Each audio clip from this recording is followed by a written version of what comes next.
तुम्ही कधी विचार केलाय? भारताच्या इतिहासात अशी एक गर्जना आहे जी ऐकली की आजही अंगावर काटा येतो. पण ही फक्त देवाची पूजा किंवा नामस्मरण नव्हतं. हे होतं एक सायकोलॉजिकल हत्यार.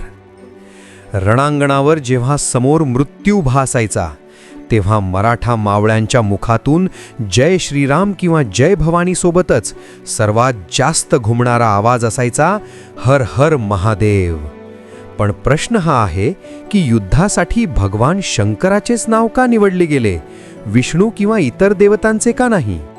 या दोन शब्दांमागे एक असं विज्ञान आणि इतिहास दडलाय जो ऐकून तुम्हाला तुमचा अभिमान वाटेल. चला उलगडूया या महागर्जनेचं रहस्य. मित्रांनो, हर या शब्दाचा संस्कृतमध्ये अर्थ होतो हरण करणारा किंवा नष्ट करणारा. जेव्हा सैनिक हर हर महादेव अशी गर्जना करायचे तेव्हा त्याचा अर्थ असायचा की आमच्यातील भीतीचं हरण कर आणि समोरच्या शत्रूला नष्ट कर. महादेव हे लय किंवा विनाशांचे दैवत आहेत. युद्धाच्या वेळी सैनिकाला शांत स्वभावाच्या देवाची नाही तर संहारक शक्तीची गरज असते. म्हणूनच जेव्हा हजारोंच्या संख्येने मावळे एका सुरात ओरडायचे तेव्हा तो आवाज सह्याद्रीच्या कड्याकपारीत घुमायचा. मानसशास्त्र म्हणजे सायकॉलॉजी सांगतं की असा सामूहिक आवाज शत्रूच्या मनात अर्धी लढाई सुरू होण्याआधीच भीती निर्माण करतो. पण थांबा, तुम्हाला माहीत आहे का, या घोषणेचा वापर फक्त मराठा साम्राज्यापुरता मर्यादित नव्हता. याचा इतिहास त्याहीपेक्षा जुना आहे. प्राचीन काळात काश्मीरपासून ते कन्याकुमारीपर्यंत अनेक हिंदू राजांनी आपल्या ध्वजावर आणि जिभेवर हेच नाव ठेवलं होतं.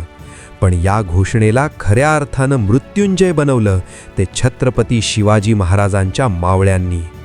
विचार करा, मुघलांची फौज लाखांत असायची आणि आपले मावळे काही हजारांत.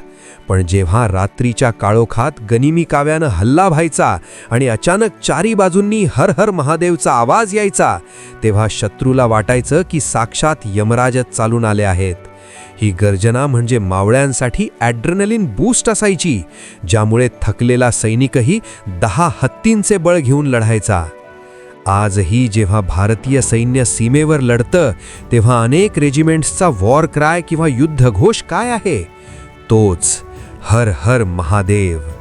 ही फक्त 2-3 शब्द नाहीत, हा एक वारसा आहे जो सांगतो की अन्यायाविरुद्ध लढताना तुम्ही एकटे नाही आहात, साक्षात महाकाल तुमच्यासोबत आहे.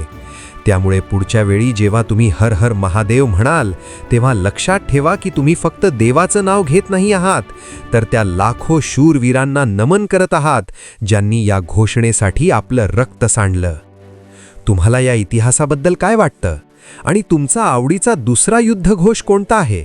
मला कॉमेंट्समध्ये नक्की सांगा. जर हा व्हिडिओ बघून अंगावर काटा आला असेल तर लाईक करा आणि आपल्या चॅनलला सबस्क्राईब करायला विसरू नका. भेटूया पुढच्या व्हिडिओमध्ये. तोपर्यंत जय शिवराय, हर हर महादेव.